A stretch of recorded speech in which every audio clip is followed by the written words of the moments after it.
Hey, Branson. Hey, how you doing, sir? All right, how are you? Oh, I'm doing great this morning. All right. I learned something interesting the other day that you probably already know. Um, so what I was doing is I was basically trying to play music um, as kind of background before the classes, or when I was making recordings on Zoom. And I also stream to YouTube these classes, or try to. And I got a notice from YouTube that I was using someone's trademark music, and they blocked the recording. Um, and I was just playing music, on my whatever, my stereo, and I wasn't even paying really attention what it was, just some kind of background music. So anyway, I looked into it, and apparently this is a huge problem when people stream on YouTube, that they get dinged for copyright violations. So Yes. I found at least one website, that or one YouTube channel, that is all free of that. They have somehow made a deal. I don't know exactly how it works, but their stuff is not subject to that restriction, and the playlist is called Miracle Music, Miracle and music. it's just basically a bunch of new agey, backgroundy kind of music, but it doesn't cause that problem, that copyright notice or whatever. So I just thought I'd share that with you. I don't know if that's something you've run into or not. Well, I don't run into it with my own stuff because I create all my own music. So I can create most of the music beds, and the stuff that I record is all new music here in the studio.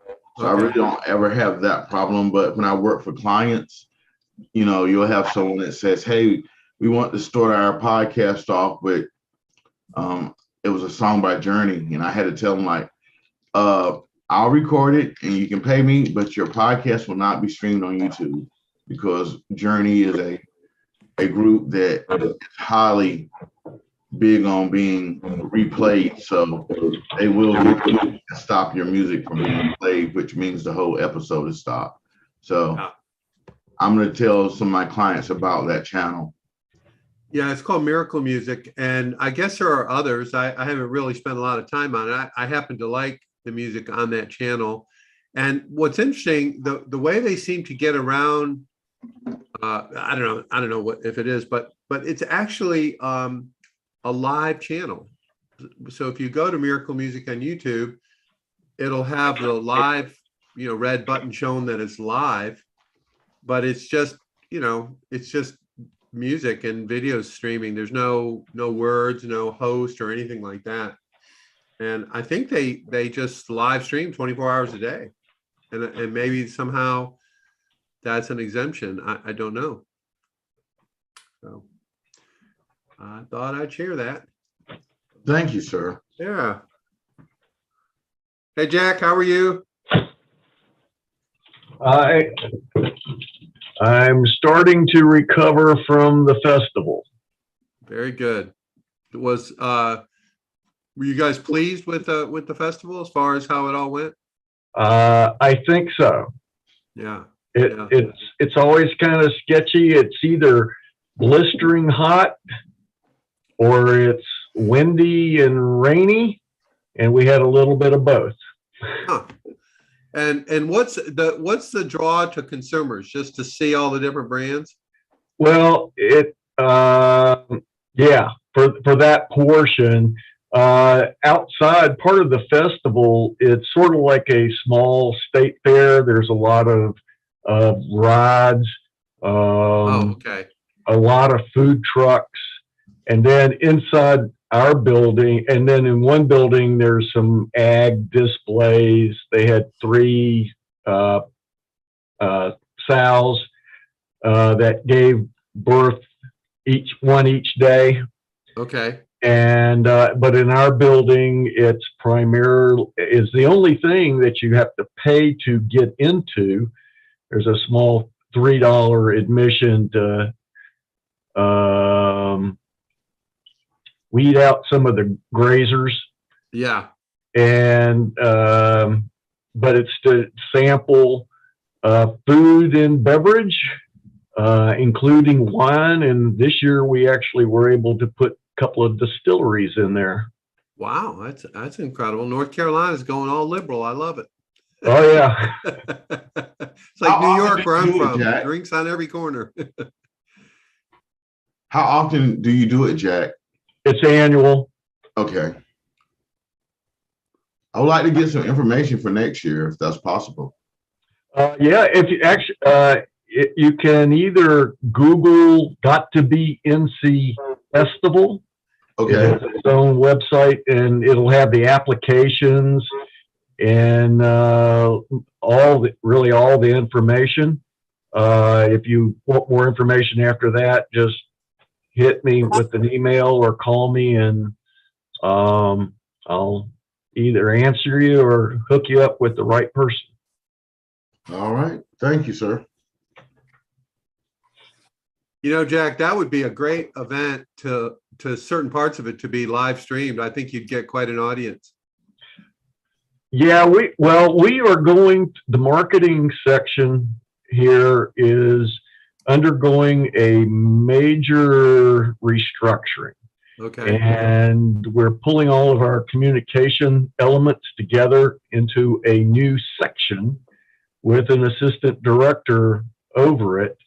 And I'm hoping that one of the things they'll do is, with all those resources consolidated, look at using all their tools to promote our events ahead of time, during, and after. Yeah. Yeah, that makes a lot of sense. Yeah, and we're doing it anyway. Yeah. That's cool. Well, you know, I'm trying to remember. This really isn't necessarily your group, but I found it interesting. I don't know if you're familiar with the, I can't remember the name of it, but it's basically a program that allows people that are coming to the beach to order vegetables from. I'm familiar with it. They asked me to do a letter of recommendation intent to partner. Okay. Yeah, that's out of it. I think that's out of NC State Yes. somewhere. Yeah, it's NC State, and it's the extension service is involved. But what I found interesting about it is it's unusual to see any entity associated with the government that basically is doing something like that. And I was amazed that they were able to get, what is it? I forget the name of the law that says you're not supposed to compete with the private sector. But I was really surprised and glad. I was happy to see it, that they were able to provide a service that, you know, it's not really private sector is trying to do, but has no ability to do that. Yeah, well, it's not really competing with the private sector. It's like a lot of what we do. It's enabling or supporting the private sector because they're partnering with local farms to supply the stuff. We're not selling our own stuff. Right. In fact, if you like that, in our agritourism section, we've created a mobile app called Visit NC Farms. Oh yeah, I'm very familiar with that. Yeah. Okay, and so that helps people find that stuff, including where they can order and have it delivered with CSA. That's kind of a CSA type thing. Yeah. So you can hunt those down as well. That's very cool. All right. Hello, everybody. Welcome. Welcome. Good morning. Good morning. So today we're gonna pick up where we left off yesterday. We're going to have kind of the third installment of the guy we saw yesterday, and then there's another segment on how to use email more specifically. So I think that will be helpful to everybody. And as I mentioned, anyone who wants to see these videos, I'll try to remember to post the link in the chat. But I also, if you reach out to me, I'll give you the link where you can get these videos and play them at your, at your convenience. So let's get started. Get this party started. Is that full screen for everybody? It is for me. Okay, great.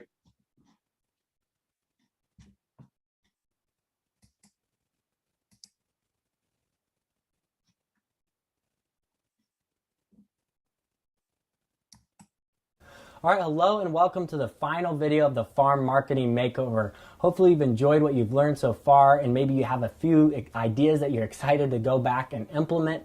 In the first video, we talked about some critical things you need to include on your website. So if you didn't finish that, you're going to want to go back and watch it. Then we talked about how to direct traffic to that website, okay? Because it's no good if nobody knows about it. And in this video, I want to talk about how to grow an email list, okay? So traffic in your website, that's how you build visibility online. But email is where transactions and sales are made, okay? And when you compare it to other social platforms out there like Facebook, Instagram, and Twitter, it far outweighs the potential of all of them, I would say even combined. Because Facebook, for example, if you try and grow an audience on there and you try to get a lot of people to like your Facebook page, you could get 10,000 or so.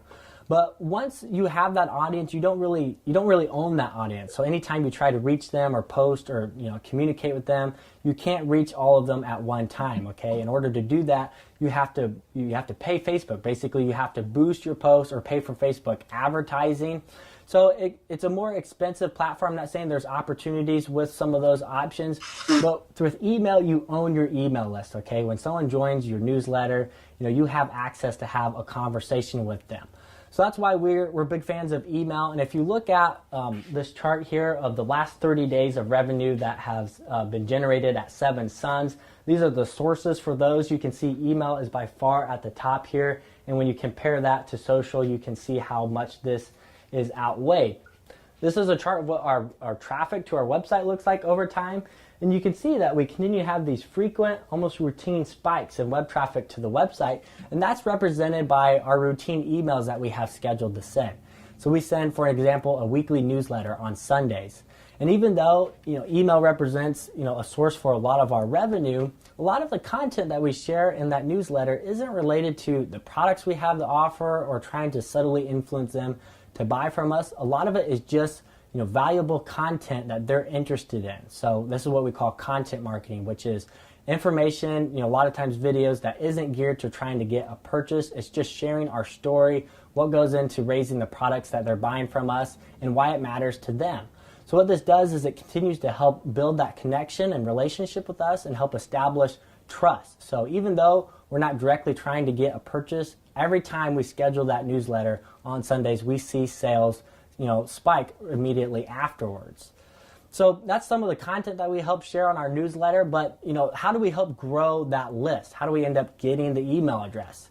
So there's a couple different strategies you can use, and one of them is what we refer to as a lead generator. This is also often referred to as a lead magnet, and it's really just the idea or the process of exchanging something that is valuable to somebody in exchange for their email address. So commonly, you've seen this on e-commerce websites where they try to give you, a coupon or, $10 off your first order in exchange for signing up on their newsletter.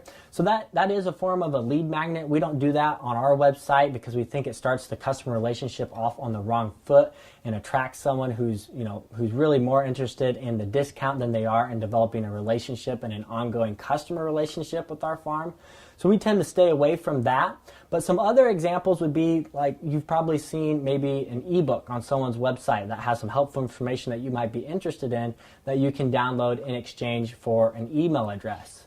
This is an example of an online food blog, okay? So they help you, this is a guide to meal prepping that helps you save wasted time and money in the kitchen. So if this is a problem I have, this is something I'm going to find valuable, I'm much more likely to exchange my email address for it, okay? The traditional way for acquiring an email address was just through a basic newsletter opt-in form that's usually at the bottom of someone's website that says, hey, please join our newsletter to stay up to date on, everything that we're doing. And that's not real compelling in today's world. Think about the last time that's inspired you to sign up for a newsletter. We need to sweeten the deal and provide extra value. This is Dave Ramsey's website, so he's the debt-free guy, right? So Dave offers his visitors a 7-day jumpstart to financial freedom in exchange for their email address. Okay, so if I download this and if it works for me, what has Dave just done? He's acquired my trust, right? Which is the start to every great customer relationship. People buy from people they know, like, and trust, all right? So if this works for me, then I'm more likely to listen to something else Dave has to say, or better yet, invest in one of his products. So we were trying to take this concept and apply it to our farm. We were thinking through what were some things that we're already doing that were really helpful in acquiring new customers. So we've been doing farm tours for a long time, and even when we had someone, visit the farm for that tour who had never purchased from us before, it was a very compelling and intimate experience, okay? If you've ever wondered why the UFO movement is so strong, it's because that when someone encounters something strange and they see it with their own eyes and multiple senses are involved, there's almost nothing that anyone can do to convince them that what they saw was not real. So the same thing goes with the farm tours. When they see the way the animals are raised, it instills an incredible amount of confidence and trust in us as their food suppliers. We got to take them behind the scenes to what we were doing, show them how we were raising our animals, what the difference was compared to conventional agriculture and why it matters. So we took this same idea and we applied it to our lead magnet and we made a virtual farm tour. So this is what it looks like on our website. Take the tour and see what makes our farm so different. And then the main text at the top speaks to another problem that a lot of consumers, have been confused about, and it's all the misleading food labels there are out in the market. As a consumer who, doesn't really know the food industry, it can be very difficult to understand what actually makes healthy food. Is it certified organic, non-GMO? There's all those private labels out there, and it can be incredibly frustrating to try and understand this.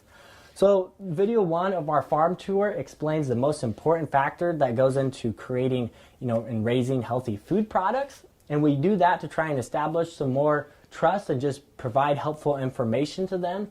The remaining 3 days of the tour, so we basically drip out an email to their inbox the first 4 days after they sign up for the lead magnet.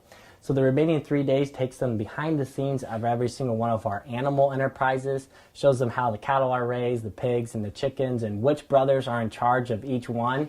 So again, it's a very personal experience. And the really cool part about this is it's like web traffic. We put a lot of initial work into, creating the virtual tour, but now it's always out there working for us. So I know there's people going through that farm tour right now, and we're helping build a relationship with people 24/7. So it's incredible time leverage, strategy. A lead magnet can be almost anything. This is what one of our clients did. It's a free meal planning tips for busy moms. And I can guarantee you that this is getting them more email addresses than just a simple newsletter opt-in form. So there's lots of different ways you can go about this. You don't have to follow what we did. You might have noticed that this video series right here is a lead magnet, okay? And I hope that I'm providing valuable content along the way. So you're going to need a tool not only to house your email list, but to also deliver your lead magnet, because when someone signs up for it, and if you take a long time to deliver that to them, you've lost a lot of momentum, okay? The height of their awareness is right when they opt in. So you would need a way to deliver your lead magnet automatically. So we can do that using one of these two tools. We have MailChimp or Drip. Both are effective for growing an email list at different sizes of your business. We use Drip at 7 Sons. But these tools can integrate with your website so that if, whether someone signs up for your lead generator or they create an account to buy from you on your shopping cart, you can add those people to your email list and automatically schedule emails to deliver to their inbox right after they sign up. So again, we're catching them, we're catching that recency factor at the height of their awareness, which is very important. Now, I know I discourage you from creating some sort of bribe to inspire people to join your newsletter, either through offering a coupon or some sort of discount, because it can attract the wrong type of customer. It could, however, be more useful down the road after you've developed a little bit of rapport and help that new subscriber get to know you, to offer some sort of incentive to take that first action towards a purchase. We do this at Seven Sons because we have a lot of different products on our website. And every now and then we've had people tell us that, I want to start, but I'm not sure what exactly to buy first. And it creates a little bit of analysis paralysis. So we created what we call the Best of the Farm box. This is a variety sampler box that has a little bit of our most popular cuts. And we offer it at a slight discount to anyone who's gone through the farm tour and they've gotten to know us better. And this is very helpful to that type of customer because a lot of times it's the exact product that they're looking to start with. So let's recap. This is the entire process put together. We start out with traffic that we've found on local food directories through link building or by boosting our credibility on Google and improving our local search results. We then send those people to a website that communicates very clearly, so we hook their attention by speaking to the customer transformation that we want them to experience. From there, if they don't decide to move forward with a purchase, we ask for a much smaller commitment, their email address, in exchange for something valuable so that we can continue to follow up with them and build that relationship, tell them more about what we're doing, and eventually acquire their trust to be their farmer. So from a high level, this is our exact process for acquiring new customers, and it's the same process I would use even if I was starting over and building my own farm from scratch today, and I was 2 years from having a finished product ready to sell. I would first get these things in place so that way they're working for me during that time and I'm building that email list so that way when I do have that product ready to go, there's also a customer who's ready and willing to buy it. So with all this information, I want to leave you with this question. Are you willing to commit to putting this strategy in place in the next 30 days? I say 30 days because I truly believe that it only takes that long to put in the upfront investment to get this in place and start seeing the results. Here's one of our favorite quotes. It has been my observation that most people get ahead during the time that others waste. If you believe that what you've learned during this video series could benefit your farm business, I encourage you to take action. Seven Sons is at the point where it's not only able to support multiple families, but team members. And the catalyst that got us there began with that one decision to take a leap of faith and launch our first website, which started us down the path of internet marketing and has arrived at where we are today with a bright future ahead. So if you decide to make that commitment for the next 30 days, here's how we'll help. I mentioned that we developed our own website and shopping cart platform called Gray's Cart, which we created because we're experiencing some serious challenges that we face as a farm trying to direct market on the internet that nobody else helped us solve. Okay, I don't think you all need that particular help. But I do think that what I find interesting about this process that these guys outline, it's a very purposeful effort to do what they're doing. It isn't haphazard. It is based on their experience, and they really, as they showed in that picture, they're supporting a lot of people with their operation. So it's a very purposeful thing that they're doing, and the results seem to work pretty well. Okay. So this next one is going to be more directly on the same subject of how do you build customer relationships, and I think you all will enjoy it. Welcome back to Gray's Cast. In this episode, we are going to be talking about the power of video. We're going to share some very practical tips at how you can get more comfortable creating and sharing video content with your customers, and how ultimately, what are some ways that you can leverage video as a tool to, in the long run, acquire and retain customers. But first, who are we? My name's Brooks. Every episode, I'm joined with my brother Blaine. We're from Seven Sons, which is a pasture-raised meat business, and we sell all of our products mostly primarily on the internet. That all happens at sevensons.net. We've been very fortunate that business has grown over the years. This podcast is all about taking things that we've learned either through mentors of ours or just through hard lessons learned to share with you. You can probably imagine that selling products online has its own unique challenges. Fresh and frozen meat products, it's a kind of a unique thing to sell online. So several years ago, another thing that we do is we developed our own website and e-commerce platform that's called Gray's Cart. It's kind of like Shopify, but it's really just specifically built to for food producers. Instead of building tools for any industry and any business, we're 100% focused on serving farmers, butcher shops, fishmongers. Yeah, and solving their problems. Exactly. You can check it out at gracecart.com if you want to learn more. We might share a little bit more about that in this episode today. Blaine, as we get into the content and talking about video today, can you just start off by sharing with our audience why did we feel like this was worthy of a full episode? What is in the power of video? What makes that so great? Well, as we always remind even our staff, Brooks, we are in the business of trust and building trust. The reason people don't go to the grocery store and buy their food because they've lost trust in where they were buying their food. That's why they buy it from us. So we're in the trust business, and nothing builds trust better, Brooks, than intimate face-to-face interactions with our customers at a farmer's market, at a farm store, at a remote pickup site where we're meeting our customers with their orders. That's awesome at building trust, okay? And so the problem we run into when we move to a more convenient way of delivering our products, like home delivery, so customers order online and you have it delivered through UPS to their home, you lose that direct face-to-face connection. There's an intimacy gap. And that's a problem that everyone needs to take serious if they're in the home delivery business like we are. 100% of our online sales go home delivery. Yep. Okay, so what we've done, Brooks, is we've used the power of video and that much more intimate, it's the most intimate form of I guess content distribution to connect with our customers and to fill that gap. And it's really worked. It's been very effective for us, Brooks. Not only, as you mentioned, on the acquiring customers and building enough trust with an interested person, but also for retention and nurturing the relationship through constant videos that we're releasing to our customers. And the test is this, Brooks.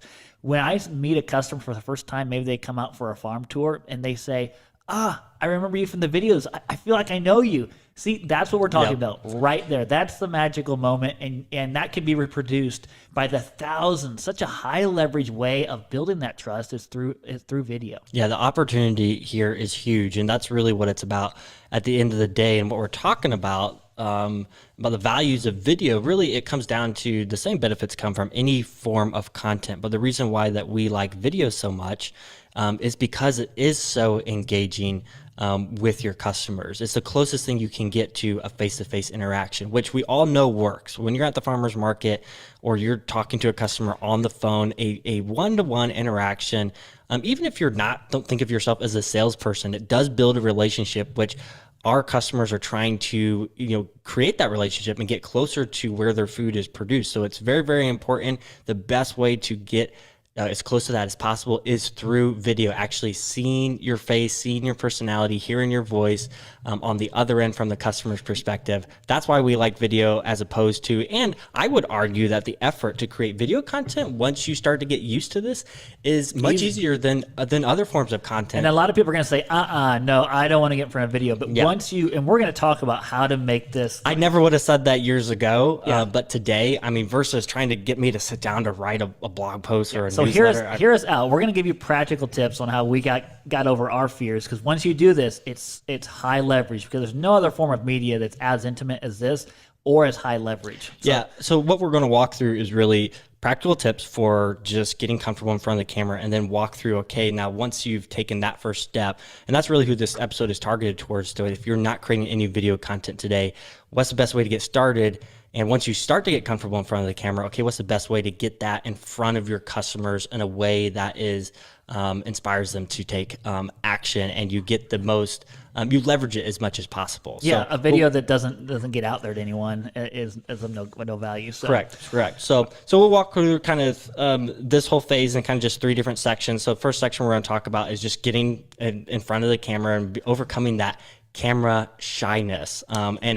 I'm going to, if you ask who are introverts in the room, I'm going to definitely raise my hand. This is something that when I first started creating video content, I would hate to see what those first videos really actually look like. I'm sure they're not on YouTube anymore, in fact. But I think the biggest thing for me, as far as being able to consistently be able to create video content and get in front of the camera, is just reps. You have to do it. You have to say yes. This is something you have to prioritize, and just understand that it's one of if you're trying to build a direct-to-consumer business, that's the key here. You're trying to build a direct-to-consumer business, especially online. You're trying to scale that. This is one of I would argue, one of the most important skills you can learn that someone on your team, someone in your family, if it's a family business, needs to be able to develop and get in front of your customers. So it is one of the skills that will pay back. Someone in your over and over business again. has to take the torch and do this. And I'm just going to say, getting started with your first couple of videos, it's painful. But just acknowledge that and be okay. Here, so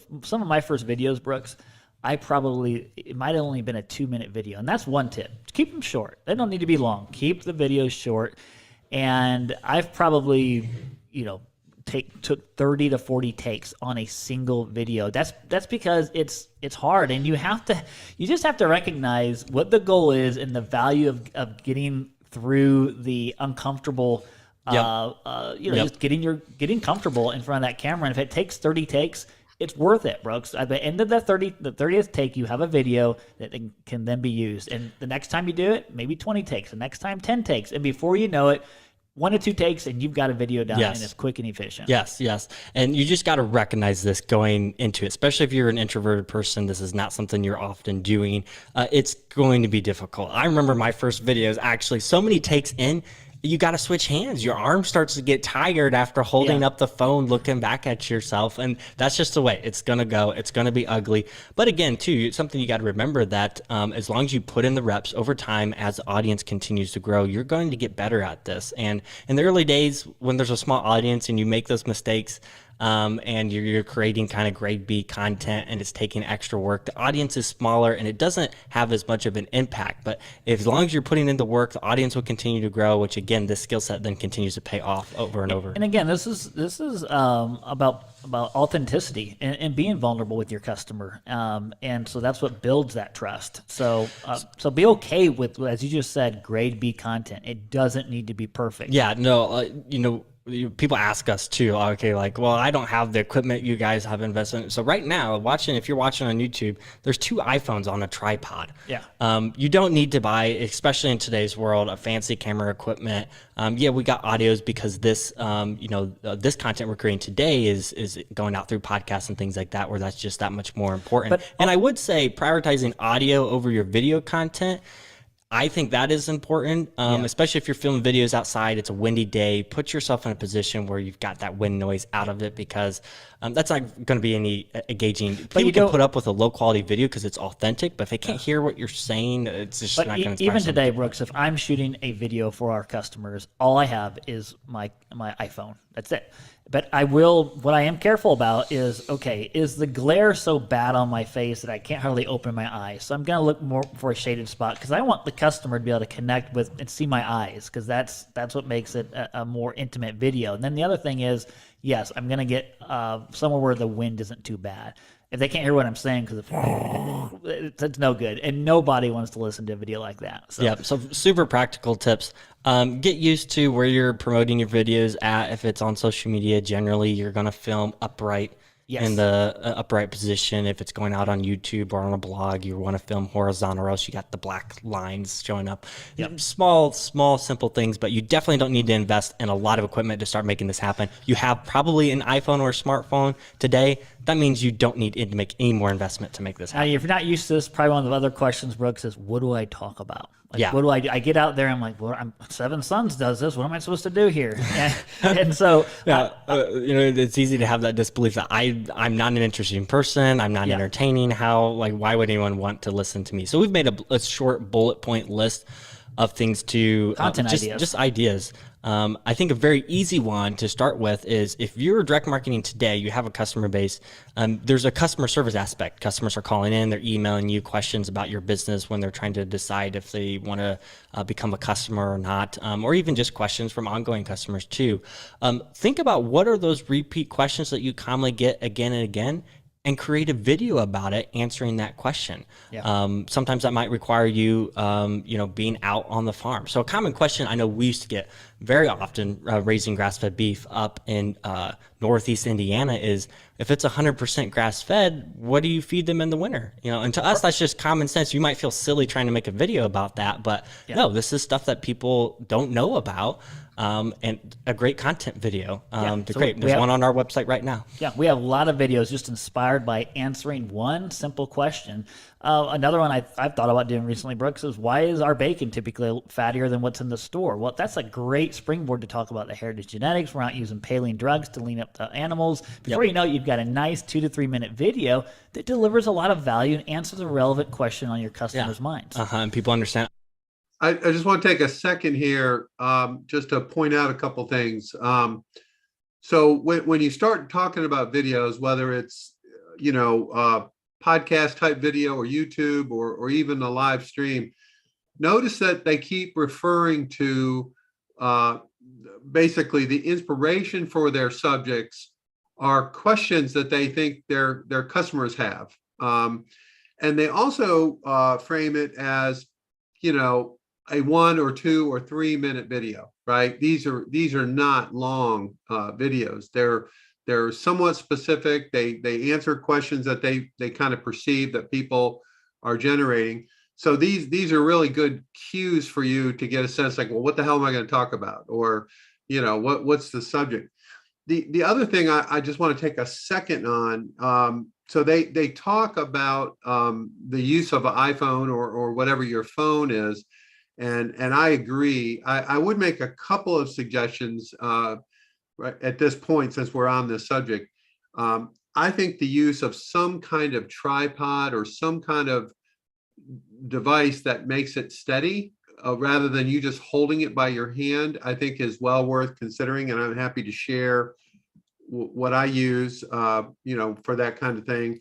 But I do think that's a good idea. And the other thing, without too much getting into the weeds, the newer iPads, even the iPad mini and the regular iPad, have a technology called center stage.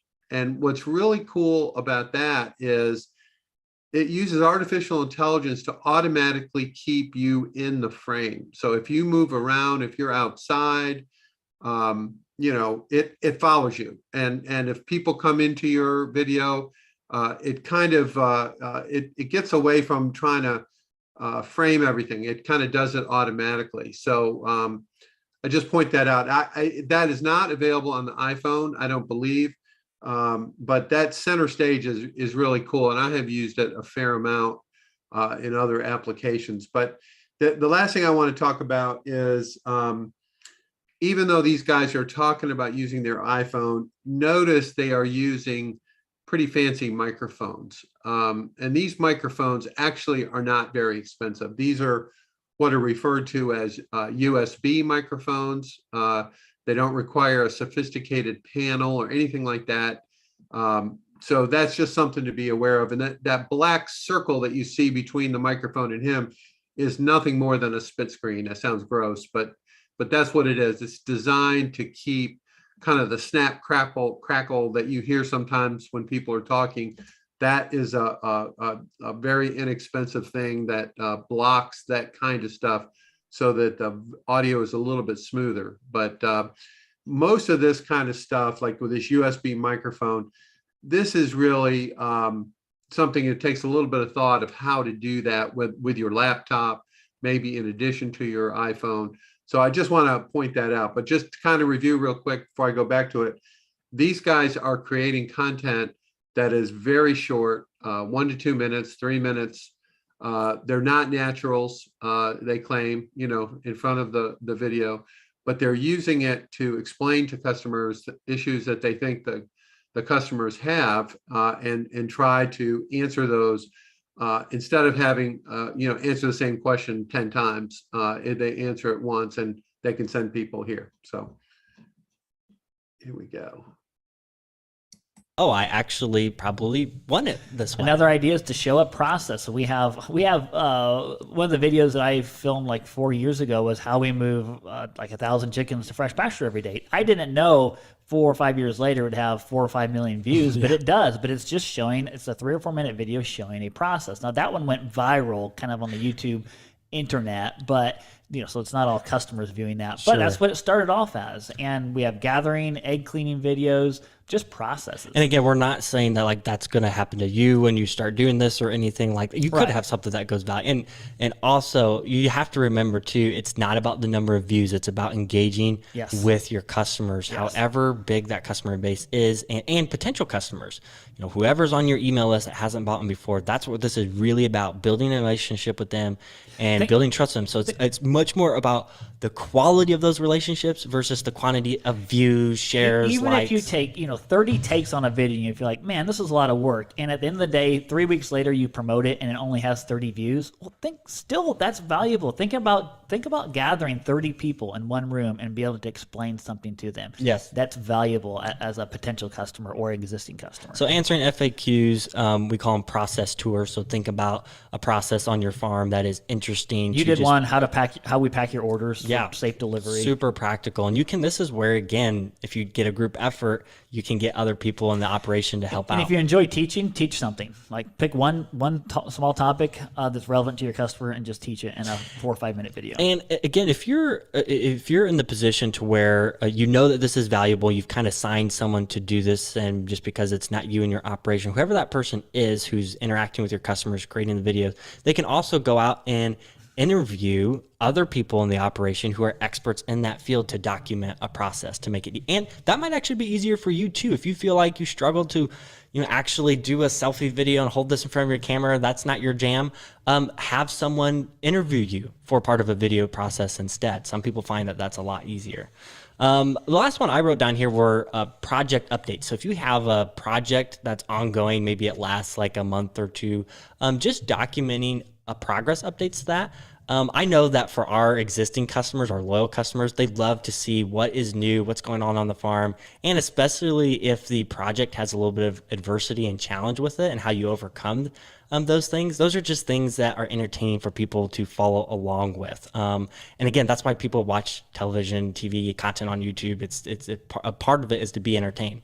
Yeah, and again, be vulnerable as much as you're comfortable with, because at the end of the day, you want someone to watch the video and feel like, hey, I feel like I would want to be that person's friend. And if that's the way you leave everyone feeling, that should be the goal, that someone feels like they just got a friend by watching this video. And be as personal as possible. So Brooks, things that I refrain from doing is saying, okay, we at Seven Sons or as a company, we do this. No, I'm talking about I'm out here with the pigs and I'm talking to you. So I'm not talking, when I refer to the person watching, I'm not referring to them as our customers or our customer base. I'm referring to them as you. Mm-hmm. So today I want to take you out into the pasture, not today I'm taking our customers out into the pasture. It's a subtle difference, and those are the things you'll pick up on over time. But yeah, instead of, hey, everybody, it's, hey there, hey, you watching. Yeah, thanks for tuning in today. And ask them for their feedback.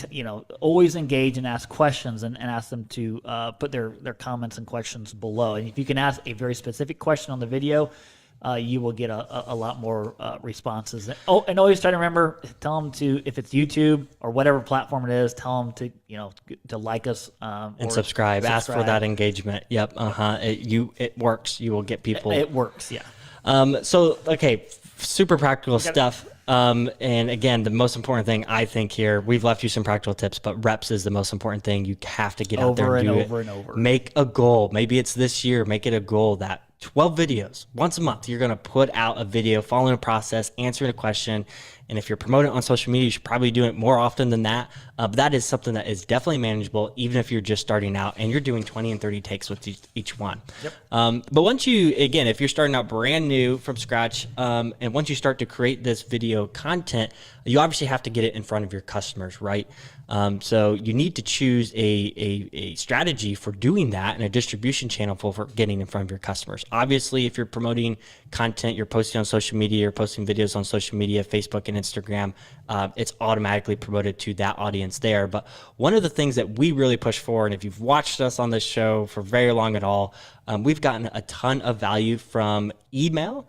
And most e-commerce businesses will say that email is one of their strongest retention and acquisition channels that they've invested in as far as a marketing tool belt and the marketer's tool set. So what we do is we have a routine newsletter. It goes out every single week. A lot of the content that gets shared in that newsletter is video content. In fact, we've had years where I would say the far majority, upwards towards 70-80% of what gets promoted through that newsletter is video. So that's what we're always going to be pushing our clients to. So a lot of times we'll take a video, upload it to YouTube. So it's Yes. on YouTube, but then we'll create a blog post on our Grace Cart website and embed the video on the blog post. And then when we send an email out, we explain what we're delivering in this video. Go click to watch it, and a lot of times we'll just take them right to the blog. Yeah, that's the process, because what we want to do is, as we're promoting this, we want to get people back to the website, right? Because you got to think about this, that your email list is always, if you're doing good at getting new email addresses, you're always going to have a chunk of that email list who are or potential customers, people who've never purchased from you. So you're always trying to get them back to the website, which ideally on that website you have an online store as well, and it's a very simple process for them to do business with you. Because again, and that's the reason why we're talking about this today when it comes to using video to acquire and retain customers, is once you start down this direct marketing path and you put all the work in the infrastructure and building out a website, getting set up to sell by the cut, getting on-site freezer storage. The thing is, most people who land on that website for the first time, 90 to 95% of them are not ready to buy in that moment. Yeah. So what your job is then is to find ways to capture them and find ways to follow up before they become a customer. So whether that's capturing their email address, sending out that weekly newsletter, and then you're trying to just build a relationship. And the tool here to build that relationship, one of the most effective ones, is video. So, so that's the process there. You got to pick your distribution channel. We like email, but I would say try to focus. I see a lot of people make mistakes from trying to be everywhere. So they're promoting their stuff on Instagram, Facebook, YouTube, and they're getting on Pinterest and these different things, and you spread yourself too thin. I really like the value of focus. So we have focused very much on that newsletter, YouTube, and distributing content that way. Our last tip is going to be, once you've been doing this process for a while and you start to create this content, you're going to have some videos that are more popular than others. And you're also going to notice that there's basically a shelf life to every single video, every single newsletter that you put out there. You send out your newsletter, you get 100 views or whatever it is in that first week, but then it just kind of dies and it lives out on your blog and just basically collects dust. So something that we have found a lot of value from is finding ways to recycle that content to people who've never seen it before, because you're constantly acquiring new email addresses, new customers, and you've got great content that you've created in the past where you've answered either a question, shown a process, and it's been a popular piece of content that they've never seen before. So you need to try to find ways to recycle that content to people who have not seen it before. Yeah, because that's one of the disadvantages of social media, Brooks. When you put your content out there, it dies. Like Yes. it just dies, where what we're talking about here, by creating a blog post, a YouTube video combination, you can revive that content over and over again as new customers come into your business. They haven't seen that content that you posted a year ago that was an awesome and engaging video. How do we leverage that over time, Brooks? So one of the tools that we use for this is, again, just diving deeper into emails and getting a powerful CRM product in place. So we have an email marketing platform that we use called Drip. It's a very intelligent email marketing software, and there's a very strong integration of that built into Gracecart, our website and e-commerce software. So in that software, we know exactly when someone signs up to our newsletter, if they're a new person, if they purchased us before, who our best buyers are, what they've purchased. So we can get very intelligent with what emails and how we communicate to them through that software. So for example, when someone signs up to our email list for the first time, they're going to get I don't know how long the process is, but I think it's 180 days worth of our best content that we've created years in the past. Yeah. Every Wednesday they get an email. It's for 6 months. For every six Wednesday. 6 months. And again, we're capturing people who are at the height of their awareness, because when they first subscribe to your newsletter, that's when they're most interested and most aware of you. If they subscribe to your newsletter and they don't get an email until a month later, people might even forget what they signed up for at that point. So we're catching them at the height of their awareness and giving them some of our best content. So I'm sure this could a be lot of that video. A lot of that is video. a lot of it is video, and I'm sure that this could be its own episode on its own. Yeah, right. Talking about the strategy of what emails that we're sending first, because really what we're trying to do again is build that relationship and nurture a customer, build a relationship, and then eventually ask for the purchase where it feels like that time is right through that process. So Such a high leverage thing to do, though, Brooks, because we're talking like I just looked at our YouTube analytics, Brooks, just in the last 365 days. We've had over almost 9,000 hours of video consumed just in the last year. So, one video gets used over and over, recirculated through emails to brand new visitors and email subscribers. It lives on, and all that happens, Brooks. Once the video is done and the email workflow is set up, like you just mentioned, it happens in your sleep. Yep. You don't worry about it. And there you are, basically constantly being able to have interactions with potential customers. Again, this is where we're talking about scaling this outside of one-to-one, face-to-face interactions where you're just trading your time for one interaction with a customer. 24/7, there are probably hundreds of potential customers watching a piece of video content. They're building a relationship with us, and we're connecting with them by recycling this content and again creating new content constantly. Yep. So we know, Brooks, this is worthwhile, and nothing, no other form of engagement, online engagement, is as intimate or as high leverage. Yep. All right. So that's all from us. If you enjoyed the episode, be sure to subscribe because we're back here every other week sharing more. So thanks a lot. Take care. We'll see you.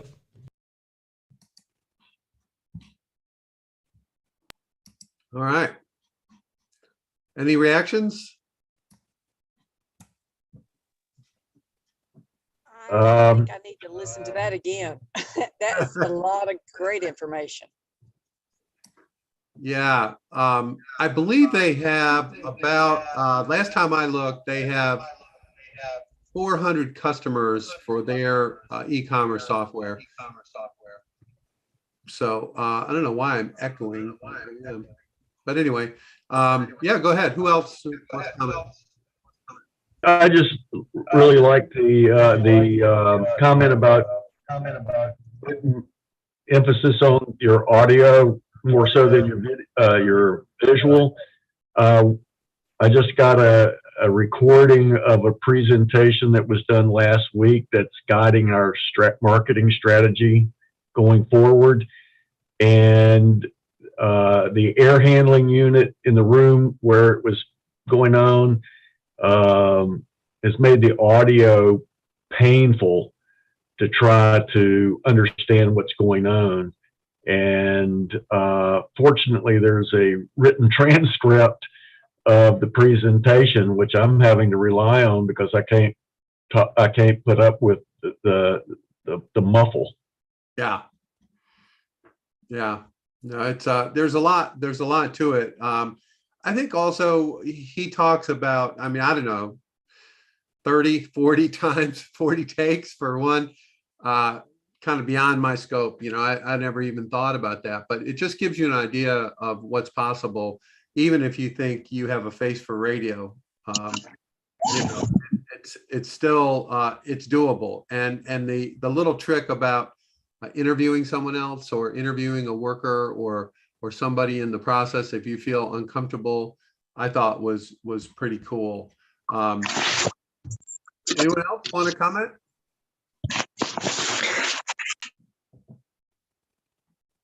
Okay. All right. I'm going to just really quick here. I just want you all to, I want to take a look at their website. Reiterate some of this stuff. So it's sevensons.net. So if you want to take a look, but again, as we've seen in this series, you look at this and to me, it all makes a lot of sense. It's actually quite uncluttered. It quickly tells you what they're doing. Pastured meats, home delivered. Takes you right to the shop now, and few about their kind of things they want to emphasize. Notice it does not have the word organic. So for those of you that worry about that, And then they organize their products with these simple little bars or whatever, or squares, I guess the best way, including bison, which I think is interesting. Anyway, this is a really good website. They've been doing this a long time. You go down, it's got visit our farm. That's their virtual tour that they talked about. I don't know what this farm life show is. I'll have to look at that. I'm not aware of that.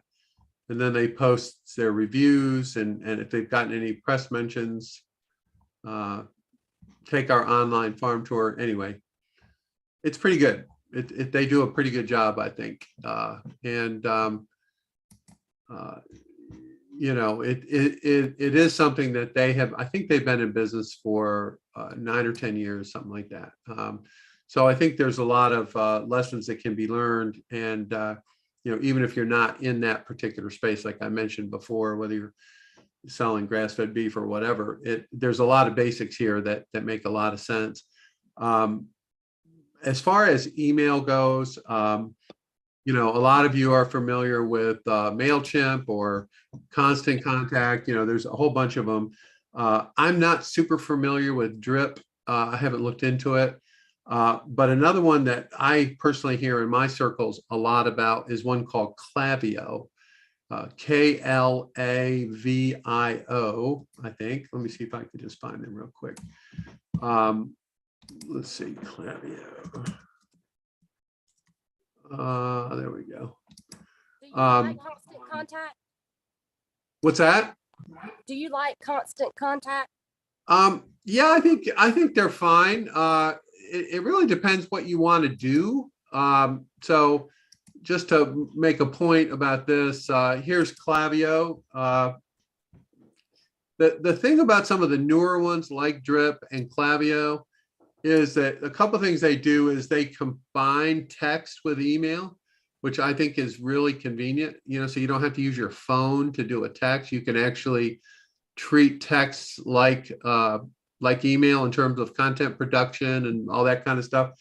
And then the other thing that a lot of these newer ones have, they have a tremendous amount of data mining capabilities that really take it to the next level. And I don't know, Constant Contact may have this now. They didn't used to, and neither did MailChimp.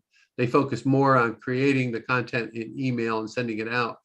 But you notice, and they mentioned that they have new people signing up all the time, and they send content directly to that group that's different than content they send to everyone else. So that's called segmentation. And segmentation is a strength of something like Klaviyo, something like Drip, I would guess. Go ahead, Jack. I've used primarily MailChimp. I've looked at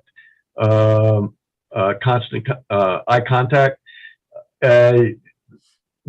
Both of them will segment your audience for you and give you a lot of that data back.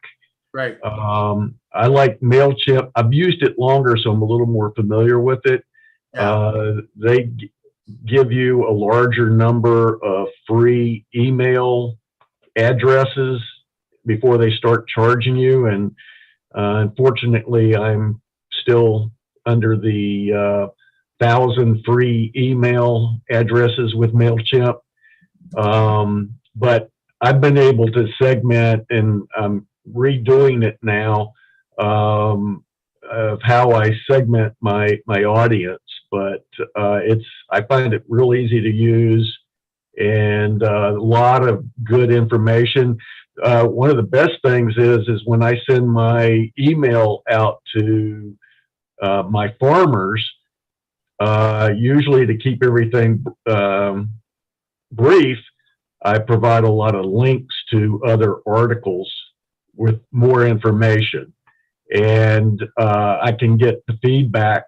I can see how many people, what percentage of folks are clicking each link, and so it guides me into adding more of the things that get clicked and less of the things that don't.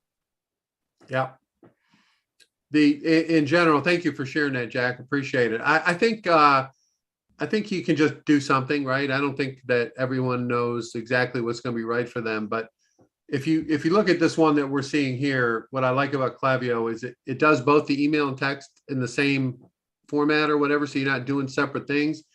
And you can also build, and I think Drip does this also, you can build like a process. Like here it says 7 days post purchase, send them a text message, and build out these processes that you may find turn out to work, right? Whether it's post-purchase or pre-purchase, or they just signed up for an email, they just signed up for a text. So this is all an emerging thing, but I do think that data can really help you. I also think that these guys really made a really good point, because we talk a lot, or have talked about using Facebook, using TikTok, et cetera, Instagram. And there's some really good reasons to use all the platforms, in my opinion. We're going to talk more about that. But the idea that, and I think Sana mentioned this yesterday, that for the first 2 years or year and a half of her business, all she did was Facebook, right? She just did Facebook ads, and that got her going. And then all of a sudden it ended because Facebook dramatically increased their prices. Apple started blocking Facebook on iPhone, blah, blah, blah. So that's a perfect example of how any sort of reliance on a third party, whoever it is risky. You just have to realize the risk you're taking. And the more that you can create, and I think these guys are doing a really good job of creating what I call first party data, their own data, right? They're driving people to their website. They're not driving people to their Facebook page. They're not driving people here or there. It's specifically for the place where they kind of own the data. And so that's a really important lesson, even though that might be a slower process. But, if you've gone to the trouble to build a website,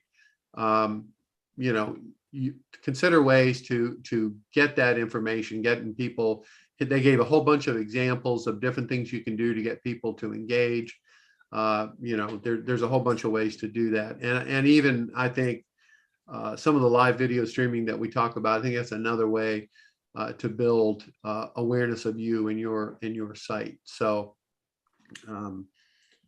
that's about all I have today. If anyone has any questions or thoughts they want to share about what we've heard, and again, I will try to post a link to it was the videos from yesterday and today. They're all in one folder, and I'll put them in various places so you can find it.